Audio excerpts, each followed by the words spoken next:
为了探访一处古建筑，两个人在村里兵分两路，挨家挨户找钥匙，能成功进去参观吗？我说的这个地方便是位于山西省晋城市灵川县的龙岩寺。就这个小小的院子里边，不仅有一座金代建筑，还有2块金代的碑，其余均为明建清修建筑，其历史价值不言而喻。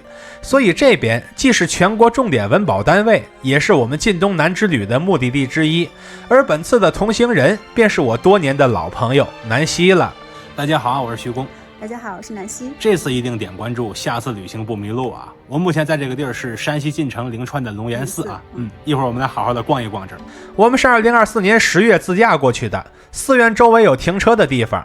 它这个院子旁边还有一个水面上的小亭子，下车可以先在这儿玩一会儿。玩够了之后，我们准备去寺院区参观了。这个寺院的本体在东西两侧各有一个门，但我们走过去之后，发现两边的门都没开。现在我们给文保员打电话，但不巧得很，所有的文保员都不在村里。按说已经是吃闭门羹了，但文保员在电话里边说，村里其他人有钥匙，我们可以去找他们。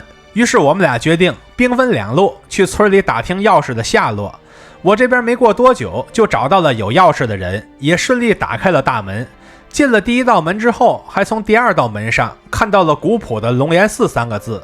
走进去之后，听到南希和他找来的人在开对面的门，不过归根到底还是我这边快了一步。这回我又赢了，金蝉子。院内的正前方有一大片地面是凸起的，明显这是建筑的遗址，推测此处原有的建筑就是龙岩寺的天王殿，如今只剩这些残迹了。再往后就是龙岩寺的第一进院落，左侧的配殿是一座面阔5间的硬山顶小房子，它的柱子是石柱木柱混用的，而对面的位置则也有一座形制相同的配殿，不多赘述了。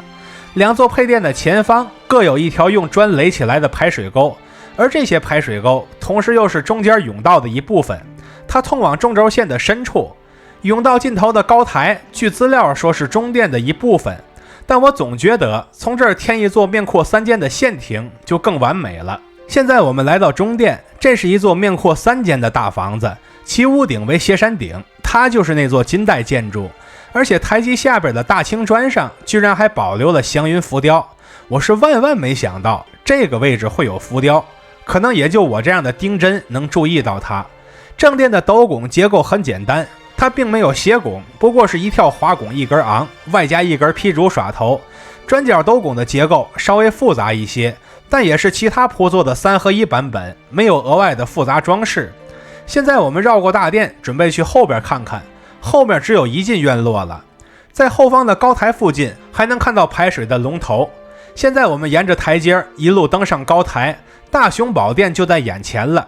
在这个位置，我们可以回看中殿的屋顶，此时几叉上的一排琉璃小人就比之前要更清晰，这是一个绝佳的机位。高台上左手边的配殿看起来有一点古朴，实际上里边装的都是消防用具。它的廊下有一块2012年的重修造像碑，这是我们待会儿断代造像的依据。左手边的舵殿是明王殿，这个门是可以推开的，里边供奉的造像是明王和牛头马面，这就是刚才那块石碑提到的2012年古老造像的一部分。与之相对的舵殿是一座地藏殿，内中供奉地藏王菩萨以及2位弟子道明敏公。在这个屋子里还有少许残存的壁画，我们又一次见到了把梁架画在墙上的实例。现在我们终于该去看大雄宝殿了。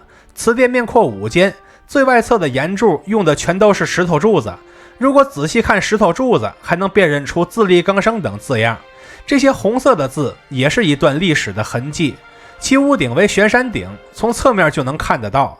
它的廊下有一块金大定年间的重建碑，对面的另一块碑是金大定年间的龙岩寺碑记，现在岩一般都用岩字代替了。它这个铺座结构也很简单，和前边的那座中殿差不多少，甚至这边的转角铺座也没有做出更复杂的结构。现在我们走进殿内，就看到了内部的三世佛以及阿难迦舍，两侧是18罗汉造像。根据沿途的经验来看，这边的造像质量已经在及格线之上了，而且这18罗汉还挡住了一块后面的小黑碑，仔细辨认后发现，这其实是一块清道光年间的碑，另一边的那块黑碑光线比较差，直接看不清楚。不过南希拍到了高清图，我们也得以辨认出这是嘉靖43年的碑。而殿内的部分武传符很明显在修缮时被换成了有弯度的梁，这个屋子的山面也有残存的壁画，而且足够清晰，我们甚至能在壁画上看出武传符上的出版彩绘是有多么的精美。至此，我们就逛完了这座龙岩寺。其实我们每次去山西都会发生很多不一样的故事，连闭门羹都能吃出各种花样来。